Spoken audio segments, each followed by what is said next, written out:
L'industrie pétrolière est très réglementée. Avant même de commencer un forage, on se doit de monter un programme de forage très, très, très détaillé, fait par des ingénieurs et des firmes et revalidé par des firmes externes.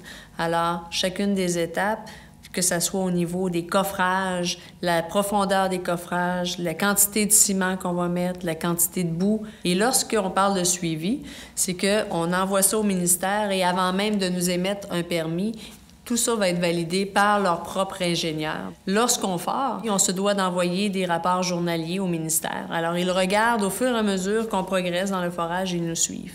Et ce suivi-là, on est très heureux de l'avoir. Il le faut pour sécuriser les gens, la société, l'environnement.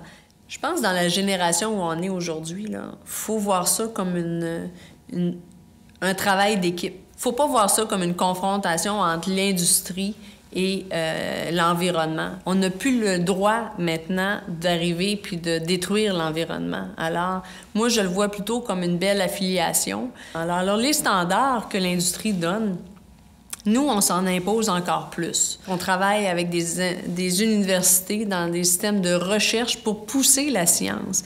Avec l'INRS, l'Institut national de recherche scientifique, eux autres étudient aussi les réservoirs souterrains. Ils vont peut-être probablement pouvoir s'affilier avec d'autres recherches en géothermie.